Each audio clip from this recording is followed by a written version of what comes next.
سورہ فاتحہ پہ غور کرتے ہیں نا تو ہمیں پتہ چلتا ہے کہ سب کے لیے نعمت بھی فرق ہے.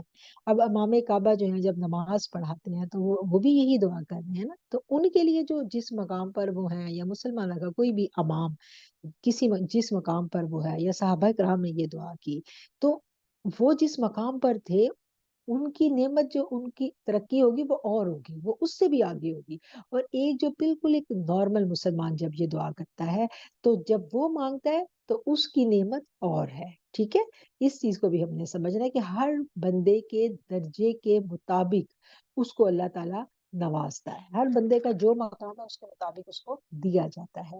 اب دوسرے درجے پر آ جاتے ہیں صدیقین. صدیقین وہ ہیں کہ جنہوں نے حق کی تصدیق کی. اور پھر اس کے بارے میں آتا ہے، اچھا صدیقین آگے جنہوں نے حق کی تصدیق کی، ٹھیک ہے، دوسرا درجہ آ گیا. اب ان کی کیٹیگریز آ گئی. ان کی جو کیٹیگری آتی ہے، جو ان کے درجے آتے ہیں، اس میں سے افضل درجہ کون سا ہے؟ افضل درجہ وہ ہے کہ جنہوں نے سب سے پہلے تصدیق کی. جیسے ہم دیکھتے ہیں کہ حضرت سیدہ خدیجۃ الکبریٰ رضی اللہ عنہ، ان کے بارے میں آتا ہے نا کہ انہوں نے سب سے پہلے تصدیق کی. اور حضرت عائشہ جو تھی وہ کتنی لاڈلی تھی آقا علیہ الصلوۃ والسلام کی، اور وہ کہتی ہیں کہ ساری زندگی جو ہے نبی کریم صلی اللہ علیہ وسلم حضرت خدیجہ کو کس محبت سے یاد کرتے تھے. وہ سارے واقعات ہم نے پڑھے ہیں نا. کیوں؟ جب انہوں نے ایک دفعہ پوچھا تو انہوں نے کہا کہ انہوں نے میرا اس وقت ساتھ دیا. ٹھیک ہے، تو جو مشکل وقت تھا، جو ابتدائی دور تھا، جو زیادہ قربانی کا دور تھا، جس نے اس وقت ساتھ دیا وہ کیا ہو گیا؟ وہ افضل ہو گیا، وہ اولون میں آ گیا، سابقون الاولون، وہ اوپر چلا گیا. ٹھیک ہے، مرتبے میں بلند چلا گیا. ہر نبی کے ساتھ لوگ ہوتے ہیں نا، تو کچھ لوگ ہوتے ہیں جو اول والسابقون الاولون کی کیٹیگری میں آ جاتے ہیں، اوپر والے لوگوں میں آ جاتے ہیں. تو کیا ہے، ہمارے ہاں اوپر والے لوگوں میں کون ہے؟ بی بی خدیجۃ الکبریٰ حضرت فاطمہ کی والدہ محترمہ آئی. اور اس کے بعد ہم اصحاب میں سے دیکھتے ہیں تو سب سے اوپر ہمیں نظر آتے ہیں سیدنا ابوبکر صدیق رضی اللہ تعالیٰ عنہ، کہ انہوں نے وہ کتنا مشکل وقت تھا اسلام کے لیے، اور انہوں نے کیا کیا کہ اپنا سب کچھ دے دیا، سب کچھ. اور پھر جو ان کی فضیلت میں، ان کی شان میں قرآن میں بھی جو ہے ذکر آتا ہے، جو ان کو کہا جاتا ہے کہ وہ یار غار ہیں. وہ خوبصورت جو مقام ان کو حاصل ہوا غار ثور کے مقام. اور غار ثور کے بارے میں جو سورۃ توبہ کی آیت نمبر 40 ہے، اس کو ہم دیکھتے ہیں تو ہمیں پتہ چلتا ہے کہ اللہ تعالیٰ نے کس طرح، آپ لوگ اب وقت کم ہے ورنہ میں آپ کو اس کا ترجمہ پورا پڑھ کے سناتی، میں اس کا آخری حصہ پڑھوں گی. یہاں آپ لوگ اس کو خود دیکھ لیجئے گا. سورۃ توبہ کی 40 نمبر آیت ہے کہ بے شک اللہ ہمارے ساتھ ہے تو اللہ نے اس پر اپنی تسکین عطا فرمائی اور لشکروں کے ساتھ ان کی مدد کی جو تم نے نہیں دیکھے، اور اس نے کافروں کی بات کو نیچے کر دیا، اور اللہ کی بات ہی بلند و بالا ہے. یہ اللہ تعالیٰ کب کر رہے ہیں؟ کب یہ آیتیں ان آیتوں میں کون سا وقت تھا جس کے بارے میں بتایا جا رہا ہے؟ وہ وقت تھا کہ جب غار ثور کے پاس جاتے ہیں اور اس کے اندر ان لوگوں نے داخل ہونا ہے. تو جو حضرت سیدنا ابوبکر صدیق تھے انہوں نے آقا سے کہا کہ پہلے میں جاتا ہوں. آپ اندر گئے، آپ نے اس غار کی صفائی کی، اور کیسے جو کفار مکہ تھے وہ کیسے مسلمانوں کے در پہ تھے، آقا علیہ الصلوۃ والسلام کی جان پہ در کے اوپر تھے. اور کوئی بعید نہیں تھی کہ یعنی ان لوگوں کو بالکل یہ تھا کہ جہاں بھی یہ ملیں گے، بڑے بڑے انعام رکھ دیے گئے تھے کہ جہاں بھی ملیں گے ان کو پکڑا جائے گا، اور ان کو نعوذ باللہ جو ہے وہ صفاقتی سے مٹانے کی کوشش تھی. تو ایسے وقت میں اپنی جان ہتھیلی پہ رکھ کے پیغمبر رسول صلی اللہ علیہ وسلم کا سیدنا ابوبکر صدیق نے ساتھ دیا. وہ مشکل وقت تھا. پھر جب غار میں جاتے ہیں تو ہم دیکھتے ہیں کہ غار میں انہوں نے جو سوراخ تھے وہ بند کیے. پھر وہ ایک جگہ سوراخ تھا، اس کے اوپر آپ اپنی ایڑی رکھ کے بیٹھ گئے. پھر آپ کی گود میں سر رکھ کے جو ہے وہ آرام کر رہے ہیں. اور پھر کیا ہے کہ سانپ آ کے ڈستا ہے، اور حضرت سیدنا ابوبکر صدیق اپنا پاؤں نہیں ہلاتے. اور تکلیف کی شدت اتنی زیادہ ہوتی ہے کہ آنکھوں سے آنسو نکل آتے ہیں.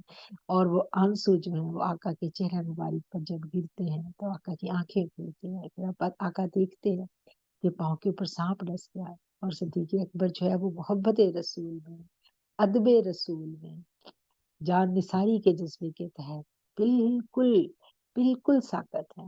تو پھر آقا نے اس ایری کے کو دم کیا، اپنا لعاب دہن لگایا، اور پھر جو ہے حضرت سیدنا ابوبکر صدیق کی وہ تکلیف جو ہے وہ اللہ نے دور کی۔ اور اللہ تعالیٰ جو ہے اس کے بارے میں بھی یہ قرآن کی کتنی، یہ سورۃ توبہ کی آیت میں کہا گیا، جب کہ یہ دو میں سے دوسرے تھے۔ حضرت صدیق کے بارے میں کہا جا رہا ہے جب یہ دونوں غار میں تھے، جب یہ اپنے ساتھی سے فرما رہے تھے کہ غم نہ کرو، بے شک اللہ ہمارے ساتھ ہے، تو اللہ نے ان پر اپنی تسکین عطا فرمائی۔ کن پر اللہ نے تسکین عطا فرمائی؟ حضرت سیدنا ابوبکر صدیق پر اور آقا علیہ الصلوۃ والسلام پر، یہ ان دونوں کا اکٹھے ذکر ہو رہا ہے۔ اور پھر اللہ نے کیا کیا کہ وہ کتنا مشکل وقت تھا، کلیجے تو منہ کو آ رہے ہوتے ہیں نا ایسے مشکل وقت میں، لیکن کیا تھا کہ سیدنا ابوبکر صدیق کی جان نثاری کا جذبہ، اسی کے بارے میں کہا تھا نا حضرت عمر رضی اللہ تعالیٰ عنہ کہ میری ساری زندگی کی جو ہے وہ لے لے ابو بکر صدیق، تو مجھے ایک رات غار کی بھی دے دے۔ تو جنہوں نے سب سے مشکل وقت میں ساتھ دیا، وہ کس کیٹیگری میں چلے گئے؟ وہ اوپر والے درجے میں چلے گئے۔ اللہ تعالیٰ کہتا ہے نا بعض کو بعض پر فضیلت، تو یہ ہر جگہ ہی ہر مقام پہ ہی ہم دیکھتے ہیں کہ کچھ نہ کچھ اوپر والے لوگ ہوتے ہیں، کچھ نہ کچھ نیچے والے لوگ ہوتے ہیں۔ اور کیا ہے کہ جب ہم صحابوں میں سے دیکھتے ہیں، صحابہ کرام میں سے دیکھتے ہیں، تو اوپر جو ہمیں نام نظر آتا ہے قربانی میں، محبت میں، اطاعت میں، جان نثاری میں، اور شدید محبت، یعنی اتنی محبت تھی کہ ہم سیدنا ابوبکر صدیق پہ بات کریں تو میرا خیال ہے ہماری پوری کلاس جو ہے وہ انہی کی باتیں کرتے گزر جائے اور ہمیں ٹائم کا پتہ بھی نہ چلے، اور ہمارے دلوں میں ایمان جو ہے ویسے حضرت سیدنا ابوبکر صدیق کی جب ہم محبت کی باتیں کرتے ہیں تو ان باتوں میں اتنی قوت ہوتی ہے کہ آپ دیکھیں ہمارا ایمان جو ہے ہمارے سینوں میں کیسے بھر بھر جاتا ہے۔ یہ ان محبت کرنے والوں کا فیض ہے کہ جو ان سے محبت کرتا ہے، ان کی بات کرتا ہے، تو اس کے دل کی کیفیت جو ہے وہ بدل جاتی ہے۔ تو گویا ہمیں یہ پتہ چلا کہ بس سابقون الاولون میں، یہ بھی کسی نے مجھ سے پوچھا تھا کہ یہ آگے بڑھنے والے تو ہیں، تو اولون کون سے ہیں؟ تو اولون کی بھی اب آپ لوگوں کو سمجھ آ گئی ہوگی کہ اولون وہ ہیں کہ جو آگے بڑھنے والوں میں مزید آگے بڑھنے والے تھے، یعنی جن نے انتہائی مشکل وقت میں اور ابتدائی مشکلات میں، ایک تو یہ ہے نا کہ بالکل ابتدا تھی، اس وقت جو ساتھ دینا وہ زیادہ مشکل ہوتا ہے۔ پھر اس کے بعد جب سورج کی روشنی پھیل جاتی ہے نا، تو پھر تو سب دیکھ لیتے ہیں، پھر تو بہت سارے لوگ عروج دیکھ کے آ جاتے ہیں نا۔ تو اصل مشکل وہ ہوتی ہے کہ جب کوئی حق کی آواز بلند کرے اور اس وقت حق کو پہچان لیا جائے۔ آپ دیکھیں آج بھی یہ ہوتا ہے، کوئی حق کی آواز بلند کرتا ہے اور ہمیں سمجھ بھی آ رہی ہوتی ہے یہ آواز ٹھیک بلند ہوئی ہے، تو کیا ہے کہ ہم کہتے ہیں کہ ہم چپ کر کے بیٹھے رہتے ہیں کہ بس اس کا ہم کہاں ساتھ دیں، اس کو کون جانتا ہے، یہ کیا ہے، یہ مشکلیں آئیں گی، ٹھیک ہے۔ پھر جب وہی ہمیں نظر آتا ہے کہ وہی جو ہے اسی کی جو دعوت ہے یا اسی کی حق کی بات پھیل رہی ہے، بہت سارے لوگ شامل ہوں گے، تو پھر ہم بھی جو ہے آہستہ سے سر جھکا کے ساتھ ہو لیتے ہیں۔ تو لیکن جس نے اول ساتھ دیا اس کا تو وہ درجہ نہیں ہو سکتا نا کہ جو پھیلانے کے بعد ہوا۔ تو اس لیے سیدنا ابوبکر صدیق کا جو درجہ ہے، جو سابقون الاولون کا درجہ ہے، اس پہ پھر بعد والے نہیں پہنچ سکتے۔ پھر آپ کی یہ بہت بڑی فضیلت ہے کہ آقا علیہ الصلوۃ والسلام نے اپنی حیات مبارکہ میں آپ کو اپنے مسلح جو تھا اس پر ان کو کھڑے کیا تھا۔ اچھا اب تیسرا درجہ آ جاتا ہے جی شہداء کا درجہ آ جاتا ہے۔ شہداء کا درجہ یہ ہے کہ اللہ تعالیٰ نے قرآن میں کہہ دیا کہ ہم نے مومنوں کی جان کو جنت کے بدلے خرید لیا۔ وہ اپنی جان دے دیتے ہیں، اسلام کے نام پر اپنی جان قربان کر دیتے ہیں۔ پھر تیسرا درجہ ان کا آ جاتا ہے، اور چوتھا درجہ جو ہے وہ کن کا ہے؟ وہ صالحین کا ہے، وہ نیک لوگوں کا ہے۔ اب یہ کیا ہے کہ یہ سارے کے سارے جو نیک لوگ ہیں ان کی ہم نے کیٹیگریز دیکھ لی، یہ کون کون سے ہیں؟ پہلا درجہ آ گیا انبیاء کرام کا، ٹھیک ہے، اس کے بعد پھر آگے صدیقین، صدیقین کے بعد پھر آگے شہداء، شہداء کے بعد پھر آگے صالحین۔ جب ہم سورہ فاتحہ میں کہتے ہیں نا صراط الذین انعمت علیہم، تو ہم ان میں سے کسی ایک، یہ جو تیسری کیٹیگریز ہے نا، ان میں سے ہم کسی ایک کا ساتھ چاہ رہے ہوتے ہیں اپنے تصور میں ہم۔ اس لیے میں نے آپ سے کہا تھا نا کہ اس کی ایک ٹپ یہ ہوتی ہے کہ جب ہم یہ کہیں صراط الذین انعمت علیہم، تو ہم ان انعام یافتہ لوگوں میں سے کسی ایک ہستی کو اپنا رول ماڈل بنا لیں، تصور میں خود ہی کسی ایک ہستی کو، کوئی چاہے تو سیدنا ابوبکر صدیق کو بنا لے، کوئی چاہے سیدنا عمر کو، کوئی چاہے مولا علی کو، کوئی چاہے عثمان کو، جس کو چاہے بنا لے، اور پھر ان کے ساتھ ایک تعلق ہمارا روح کا پیدا ہو جاتا ہے، اور پھر ہم جب دعا کرتے ہیں کہ اللہ ان لوگوں کا ساتھ، تو ہمارے تصور میں وہ لوگ جو ہے جب جگمگاتے ہیں تو پھر ان کا فیضان جو ہے وہ ہمیں ملنا شروع ہو جاتا ہے، اور ہماری روح جو ہے پھر اس فیضان سے قوت پکڑنے لگتی ہے۔ تو یہ ایک ٹپ ہے چھوٹی سی اپنے باطن کی اصلاح کی، یہ بھی آپ لوگ نوٹ کریں اور ضرور کریں۔ جو لوگ کر رہے ہیں ماشاءاللہ سے، کچھ لوگ تو کر رہے ہوں گے جو پرانے لوگ ہیں، تو نئے لوگوں کے لیے یہ ایک ٹپ ہے۔ اور سورہ فاتحہ میں جب مانگیں گے ہم اس چیز کو ریوائز کریں گے۔ اچھا، اب یہ تو اولون ہو گیا نا، اوپر والے لوگ ہو گئے۔ اب پھر اس کے بعد درجہ جب ہم بات کرتے ہیں یہ صدیقین کی بات جب آ گئی، صدیقین میں سب سے اول کیٹیگری آ گئی سیدنا ابوبکر صدیق کی، پھر اس کے بعد دوسرے صحابہ آ گئے، پھر اس کے بعد تمام صحابی آ گئے، یعنی پورا دور رسالت جو ہے، دور نبوی جو ہے، جس نے حالت ایمان میں آقا علیہ الصلوۃ والسلام کی زیارت کر لی، تو وہ کیا ہے کہ اس کو صحابی کا درجہ مل گیا۔ اور کسی صحابی سے زندگی میں اگر کوئی ایسا عمل سرزد بھی ہو گیا تو اس سے اس صحابی کی صحابیت جو ہے وہ ختم نہیں ہو سکتی۔ ٹھیک ہے، تو یہ بھی ایک بہت سینسٹیو سا مسئلہ ہے۔ آج کل کے دور میں ہمیں یہ پتا ہونا چاہیے کہ صحابی رسول کا درجہ کیا ہے۔ جس صحابی نے اپنی زندگی میں حالت ایمان میں آقا کی زیارت کر لی، وہ صحابی ہیں۔ اب ان کے لیے ایسا نہیں ہے کہ ہم ان کے لیے کسی وجہ سے ہم معترض ہوں اور ان کی درجہ بندی میں ہم اپنی ذاتی رائے دیں، اس کے اوپر ہمیں بالکل جو ہے وہ اس طرح کا کوئی اختیار یا حق نہیں دیا گیا۔ اور اگر کچھ ایسا ہمیں نظر آتا بھی ہے ہسٹری میں، ٹھیک ہے، تو اس کے لیے بھی جو ہمارے اکابرین ہیں، ہمارے علماء کرام ہیں، انہوں نے یہی کہا ہے کہ جو درجہ ان کو اللہ نے دیا، صحابیت کا درجہ وہ درجہ ہے، جیسے انبیاء کا درجہ وہ درجہ ہے جو اللہ کی طرف سے ملتا ہے، وہ چنی ہوئی روحیں ہوتی ہیں۔ اسی طرح صحابی جو ہیں وہ بھی ارواح چنی ہوئی ہوتی ہیں۔ ہم اپنی کوشش سے صحابی نہیں بن سکتے، کوئی نہیں بن سکتا، یہ اللہ کی مرضی ہے، یہ اللہ کے فضل سے ہوتا ہے۔ جس کو اللہ نے صحابی کے درجے پہ فائز کر دیا وہ ہو گیا فائز، ٹھیک ہے۔ اور جو چیز اللہ کے فضل سے عطا ہوتی ہے اس کو کوئی بھی چھین نہیں سکتا، اس کو کوئی وہ ڈی ویلیو نہیں کر سکتا، کیونکہ وہ اللہ نے اس کی تقسیم کی ہے۔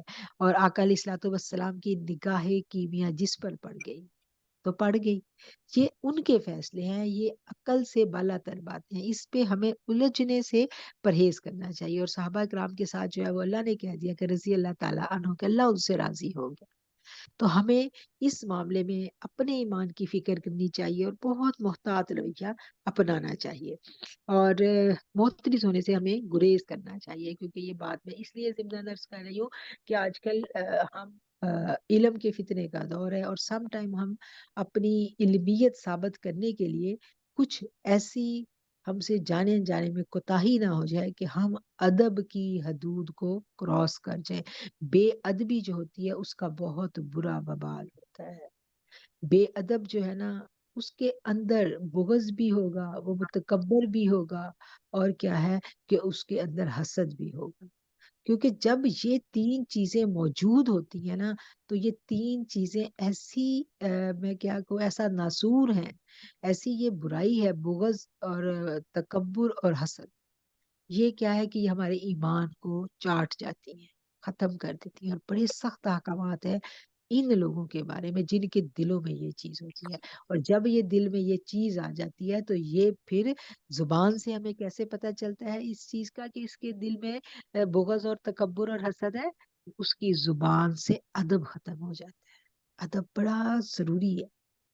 ادب کا کرینہ جو ہے نا، پہلا کرینہ ہم صحابہ کرام کی زندگیوں میں دیکھتے ہیں، تو ان سے زیادہ آقا علیہ الصلوۃ والسلام کا ادب کرنے والا کوئی نہیں تھا۔ اعمال کی جو کمی ہے وہ معاف ہے، وہ ہو جائے گی معاف، اللہ تعالیٰ معاف کر دے گا، درگزر کرنے والا ہے۔ لیکن بے ادبی، وہ اس کی پھر اس کا تو کیا کہنا چاہیے، وبال ایسا ہے کہ ہمارے اپنے ہی اعمال جو ہے وہ خراب ہونے پہ آ جاتے ہیں۔ اس لیے ادب کے معاملے میں مسلمان ہمیں ہمیشہ سے، ایمان والے جو ہیں وہ ادب کے معاملے میں بے حد محتاط نظر آتے ہیں۔ اور اسی طرح ہم صحابہ کرام میں بھی دیکھتے ہیں کہ جتنے اکابر صحابہ تھے کس طرح وہ ادب میں ایک دوسرے سے سبقت لے جانے والے تھے۔ وعلیکم السلام۔ تو یہ تو قرآن کریم میں بھی آتا ہے کہ وہی ہے جس نے تمہیں زمین پر اپنا خلیفہ بنایا اور تم میں سے بعض کو بعض کے مقابلے میں بلند درجہ عطا فرمایا. ٹھیک ہے. تو کسی کا درجہ اللہ نے بلند کیا، کسی کا اللہ نے اس لیول کا نہیں کیا. یہ درجے ہیں، یہ لیول ہے. ایک کا درجہ بلند ہے تو اس کا یہ مطلب قطعاً نہیں ہے کہ دوسرے کا، نعوذ باللہ، وہ ہم ایک کو صحیح ثابت کرنے کے لیے دوسرے کو غلط ثابت کرنا یہ ہماری عادت بن چکی ہے. تو یہ بات نہیں ہے. کیوں اللہ نے درجے بنائے ہیں، کسی کا بہت اوپر کا، کسی کا تھوڑا کم اوپر کا. تو یہ اللہ کی تقسیم ہے، اس کے اوپر معترض ہونا، اعتراض کرنا کیا ہے، یہ مومن کا شیوا نہیں ہے. تو یہ تو وہ والی باتیں ہیں جو سابقون السابقون کے بارے میں جو وضاحت آپ لوگوں نے مانگی تھی. میرا خیال ہے کہ اب آپ لوگوں کو یہ باتیں واضح ہو گئی ہوں گی. اگر اس ضمن میں کچھ اور آپ وضاحت چاہتے ہیں تو مجھے ابھی بتائیں، ورنہ پھر ہم آگے چلیں. کسی کے ذہن میں آ رہی ہے کوئی بات؟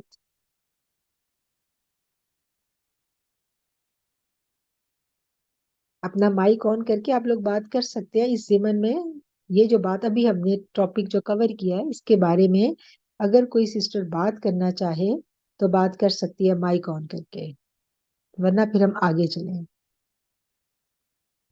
جی کسیا بچی، مجھے یہ پوچھنا تھا کہ جیسے آپ نے بتایا السابقون والسابقون کا، آپ نے حضرت عمر فاروق رضی اللہ عنہ، حضرت ابو بکر صدیق رضی اللہ عنہ، جس طریقے سے آپ نے وہ سلسلے وار بتایا. میرا یہ کوشچن تھا کہ باقی کے جو تھے، ٹھیک ہے، ان کے بھی تو اس میں درجات بہت بلند ہیں. جس طریقے سے آپ کہتے ہیں آپ ایک رول ماڈل بنا لیں، تو میرا پتہ نہیں کہ شروع سے نا، حالانکہ یہ سب بہت عظیم ہستیاں ہیں، میں ان کو بھی ایسے ہی سوچتی ہوں، تو دماغ کے اندر اگر مطلب آتی ہے چیز، میرے آتی ہے، اگر میں بار بار سوچتی ہوں، تو ایک جو خدمت گزار تھے حضرت بلال حبشی رضی اللہ عنہ، اور ایک جو تھے جنید بغدادی، جنہوں نے دیکھا بھی نہیں تھا. تو میرے دماغ میں نا ان کا ایسے بار بار آتا ہے بہت پہلے سے ہی. تو وہ اس کیٹیگری میں وہ کس طریقے سے ان کو ہم فٹ کریں گے؟ جی جی آپ کر سکتے ہیں. دیکھیں، کسی بھی جو بھی رول ماڈل بڑی ہستی ہے، کوئی بھی صحابی، حضرت سعد بن ابی وقاص کو لے لیں، حضرت سیدنا بلال کو لے لیں. مجھے تو خود حضرت بلال سے کوئی پتہ نہیں کہ کس طرح کی محبت ہے، کہ میں نے اپنے بیٹے کا نام بھی بلال رکھا ہے. تو مطلب جس سے بھی آپ سوچیں، جس سے بھی آپ کا دل میں الفت آ جائے، جس کے لیے بھی آپ اسی کو بنا سکتی ہیں. یہ کوئی وہ ضروری نہیں ہے کہ آپ کسی ایک کو بنائیں. جس پہ بھی آپ کا دل آ جائے. جو آپ نے بات کی حضرت اویس کرنے کی، تو وہ بن دیکھی کی جو ان کی جو محبت تھی، تو آپ ان کو بنا سکتی. جس کو بھی، یہ تو ساری فیض کے دریا ہے، جس کو بھی آپ بنا لیں. ایسا ایسا کچھ بھی اس میں، وہی بات یہاں میں نے واضح کرنے کی کوشش کی ہے کہ ایک اللہ نے کہہ دیا کہ بعض کو بعض پر فضیلت، تو اللہ کے کام ہے. ہمارے لیے سارے قابل احترام. وہ جو اللہ کی کیٹیگریز ہیں وہ اللہ جانے.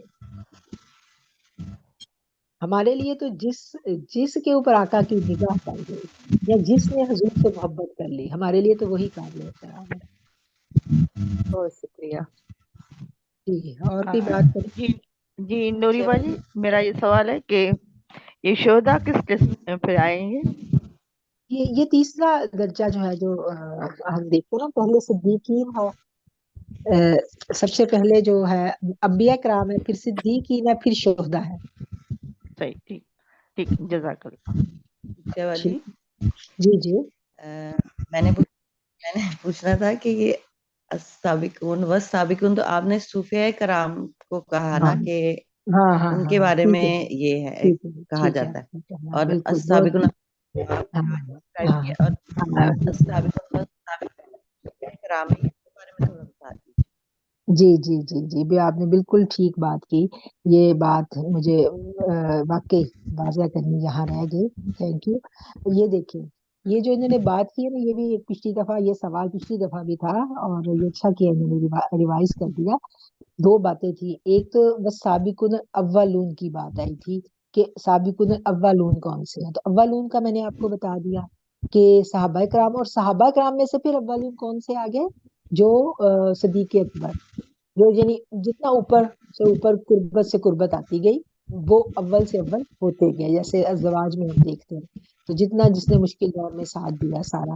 تو پھر اسی طرح یہ نیچے جب دور آتا ہے, اب 1400 برس گزر گئے ہیں نا, تو ان کی پیروی پر جو لوگ ہیں, ٹھیک ہو گیا, جو ان کی پیروی پر جو کوشش کرتے ہیں چلنے کی, ہم کہتے ہیں نا اہل باطن جن کو ہم کہتے ہیں, وہی تو پڑھ رہے ہیں نا ساتھ کے ساتھ کہ وہ سب آقا علیہ الصلوۃ والسلام کے ظاہری دنیا سے پردہ فرما جانے کے بعد پھر دور آتے ہیں نا, مختلف ادوار آئے ہیں, ٹھیک ہے نا. تو ہر دور میں اللہ کے نیک بندے تو موجود ہے نا, جو چین تو چلی ہوئی ہے نا, ایک سے دوسری, دوسری سے تیسری.